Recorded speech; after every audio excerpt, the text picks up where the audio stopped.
Welcome to Get Your Goal with Paula B. I'm your host, Paula B. I'm a weight loss and menopause expert, certified life coach, and author of the book, Mind Over Menopause.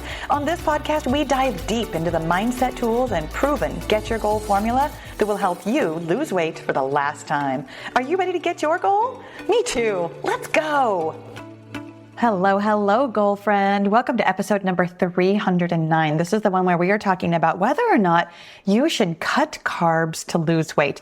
And without preamble at all, I'm going to jump right into it and tell you that the short answer is no. And I have a longer, much more nuanced answer than that, because I know some of you are just like, but wait, there's all this information about low carb and how it works and why it's good for you and all these things. And so I really want to acknowledge that there is a long answer. There is a nuanced answer. I asked you that question in the title of Should You Cut Carbs to Lose Weight very specifically for two really good reasons. Number one, I do want to talk to you about nutrition and eating, at least briefly, because here's the thing. Cutting carbs in and of itself does not guarantee weight loss. The truth of it is that weight loss is always, and has been scientifically proven again and again to be driven by A, believing that you can, and then B, which I'm holding up the number 2. If you're watching the video, I should have said 1 and 2, but I said A and B, and I don't know enough sign language to be able to do that quickly, but B, eating in a slight caloric deficit over time. Here's the thing about cutting carbs is that because there's so much information on the internet and because there's a lot of, I'm just going to say popular belief about it, sometimes when you first start losing weight, you have such a strong belief that yes, this is absolutely going to work for me. And then you cut carbs and there's a very good chance, but not a guarantee, that you will be eating in that slight caloric deficit. This works more specifically for people who tend to eat over their calorie target versus people who eat under. People who eat under, I mean, we've had this conversation numerous times in numerous ways. I work with a lot of women who are severely undereating, and undereating is actually the problem. So if you are already under eating from your calorie target and you cut carbs, it probably won't work for you at all. But people who are overeating and cut carbs might find themselves kind of randomly in that slight caloric deficit, which is why lots of women do see some good results right away. But here's what I want you to know. Just cutting carbs does not guarantee weight loss, because it does not guarantee, A, that you'll believe that you can lose weight and sort through all of the different ways that you might have disbelief or self-doubt. And it also does not guarantee that you will be in the right slight caloric deficit.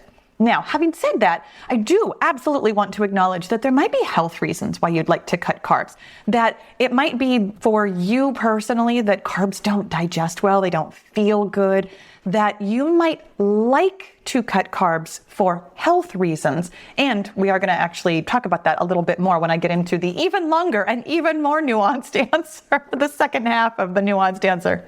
But recognizing that cutting carbs just to lose weight doesn't necessarily help you lose weight, but cutting carbs for other reasons might be a decent plan for you personally. Now, in full disclosure, I do eat carbs. I like carbs. I'm not interested in cutting carbs. I have tried it, didn't love it, didn't feel amazing. Therefore, for me, you will hear my bias when we get to the second half of my long, nuanced answer. You will hear my bias, and I want to make that very, very clear that because of the way I'm presenting this, not because of, the way that I'm presenting this doesn't necessarily apply to you. Here's the scientific facts about weight loss. You need to believe that you can, and you need to be eating in a slight caloric deficit over time. The real reason I asked you that question in the title of Should You Cut Carbs to Lose Weight is because I wanted to bring up this conversation that we're about to have. The truth of it is that you never should do anything to lose weight, because that's not how weight loss works. That word, should. I'd like you to ponder that with me for a little while. And really specifically, what I'd like you to ponder about it is how it feels. When you notice yourself shoulding on yourself, I will guarantee that whatever it is that you are saying you should do, or you have to do, or you must do, or it's the only way, that it's not actually the thing that you want to be doing. Here is the way to know the fastest, easiest, and best way to lose weight. By understanding what you actually want to do. And the reason why is because of something that we have talked about, I'm going to say numerous times, and the one that I'm going to really point you to, there was an episode a while ago, it was a bonus episode called The Wheel. And here's the way it works. Every single thing in the world works this way, where you have a thought. That thought creates a feeling. That feeling drives your actions, and your actions produce a result that is a reflection of your original thought. The way to know how to get what you actually want is to really pay attention to how you feel. When you tell yourself, I should do something, I have to do something, the only way to lose weight is to do anything, X, Y, or Z. I'm talking about cutting carbs today because it's one that I hear a lot, but you could fill that blank in with intermittent fasting, or those are the two that I think of off the top of my head all the time, but maybe even like eating keto, or I used to always give the option of eating vegan or vegetarian or even plant-based there. And I've had more than one person comment to me that they don't personally eat that way for weight loss. They eat that way for other like ethical or health reasons. So I don't want to keep throwing that out there as an example, because it's true. I do think that most people who are like plant-based or vegetarian or vegan are not necessarily eating that way for weight loss. I do think that most people who consider intermittent fasting or low carb or keto are very specifically doing that for weight loss. So I will narrow down my examples to just those three. But here's the thing. When you tell yourself you should do something, come with me for a minute. Let's just get really in tune with your body for a moment. Like sit someplace kind of quiet, kind of still. Or if you are walking or doing dishes or doing something else while you're listening to this podcast, just take a brief moment to kind of tune into your body. Like think about what's going on inside your chest, inside your stomach. Just think about the interior of your body for a moment. And then tell yourself, I should cut carbs. Okay, for me, the first place I always notice this one is in my lips. My lips and my mouth and my jaw get really tight when I tell myself I should do something, especially when I tell myself I should do something that I kind of don't want to do. I should, and you can finish the sentence however you want to, I should do X, Y, or Z. My shoulders got a little bit tight. They hunched forward a little bit. My stomach got a little bit tight. Actually, not even my stomach. Your stomach, of course, is up here, and I totally apologize because I just hit the microphone. But like my solar plexus, right there in the middle, like somebody just got me right there in the gut. My intestines aren't doing a whole lot right now. I don't feel a whole lot of tension or churning in my intestines for that. It almost feels like I'm catching my breath. I think that's why I feel it so much in my diaphragm, my solar plexus. It feels like I'm like bracing myself and pulling in a breath of air, like holding my breath almost. My hands don't feel especially tight. Sometimes they do. Again, this really depends on what thing I think I should do. I might notice tightness in my hands, my feet, my legs, my arms. This one definitely seems to be centered like right here around my mouth, my shoulders, and my solar plexus. And now I want to offer you the moment to think about, well, first of all, let's just take a deep breath and kind of get that shoulding out of ourselves. I want you to think about something that you actually want to do for weight loss specifically. We're going to stick with weight loss. What do you want to do? I want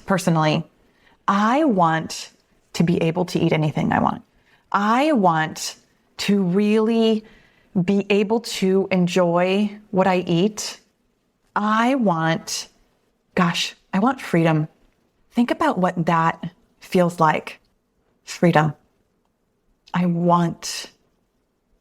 For me, if you were watching, my shoulders came forward a little bit and then they relaxed. And my heart feels very open. My solar plexus feels very open. I feel like I'm taking nice deep breaths. For me personally, this feeling is what I allow to guide me to all of my choices. I want that freedom, that openness. My food philosophy, just in case you've never heard it, my food philosophy is to eat the foods that you already know and love in portion sizes that hit your calorie target or that make sense for your goal, is the way I usually phrase that. You have a goal of weight loss, which means you have a calorie target to hit every single day. For me personally, I want to hit that target because I know that that target feels amazing in my body. I'm going to take a really quick left turn here because I actually just talked with somebody who was like, I want to hit my target, but I find myself so hungry. Here's what I want you to know about that. Your target for weight loss should feel amazing. You should feel hungry when it's time to eat, and you should feel that beautiful amount of satisfied but not over full when you eat. If that is not how you feel, your target is incorrect. It's a whole nother conversation for a whole nother day. I wanted to throw that out at you right this minute because that's why I personally want to hit my calorie target. It feels amazing. It feels amazing in my body. It feels energetic. It feels like I have enough food and fuel to do what I want to do for the day, but not so much that I'm like logy and tired and feel that puffy over full feeling.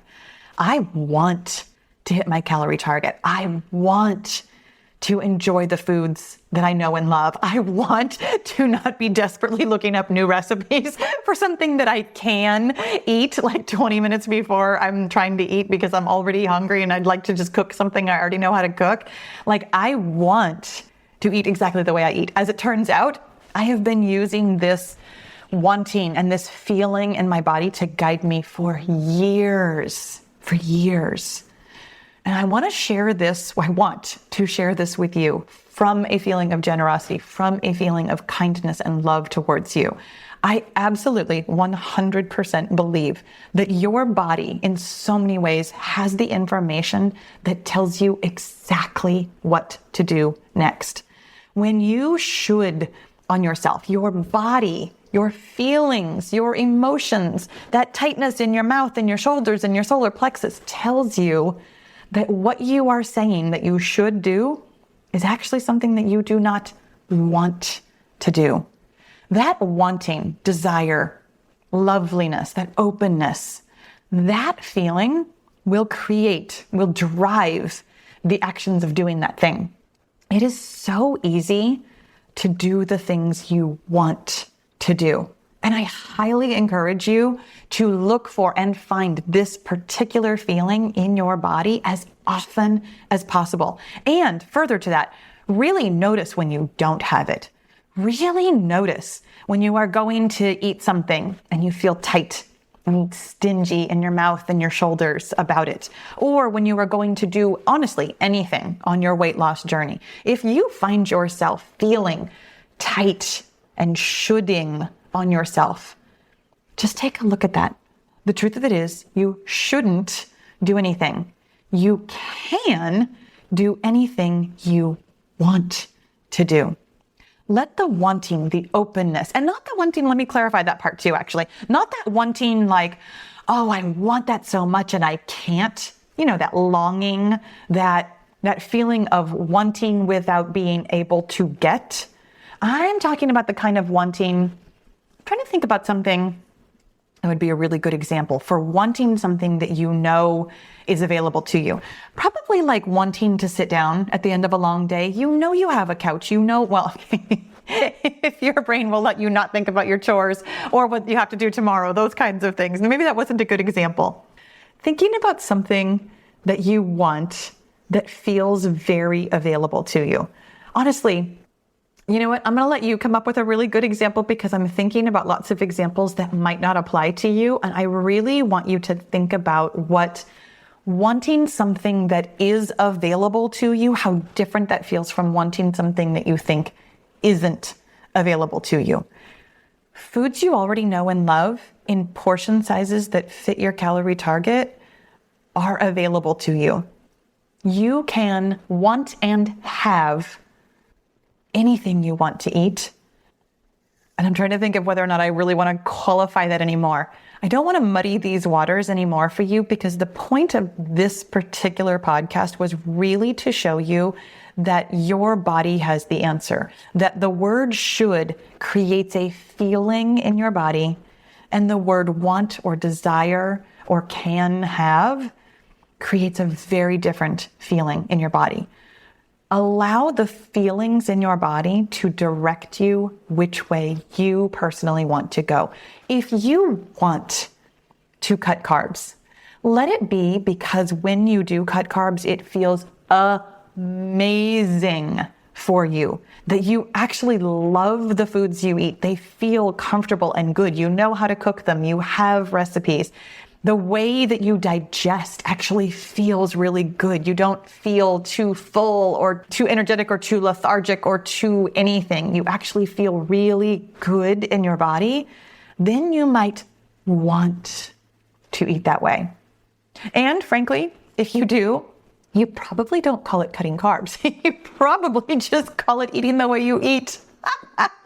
Which means that maybe this conversation didn't mean a whole lot to you. If you have already found foods that feel amazing in your body, you know exactly what this feels like. That's what I want to eat. My friends, I really hope that this was more clarifying than not for you today. Thank you so much for being here with me. I'll talk to you again next week. Thanks for listening. Be sure to leave a rating and review so other women of a certain age can stop struggling with the scale and start loving their menopausal bodies. And if you're ready to change your mindset while you're changing your weight, then it's time to get into the Get Your Goal Mastermind group, where you'll find my proven success formula, answers to your questions, expert coaching, and the community support you've been looking for. You don't need to lose weight alone when you can have fun and level up your mindset with friends. With weekly coaching calls, live journaling classes, and access to the tools and strategies I've used to help thousands of women lose weight for the last time, the Get Your Goal group is the place for you to get your goal. Learn more about group membership at www.getyourgoal.com. And I'll see you inside the group.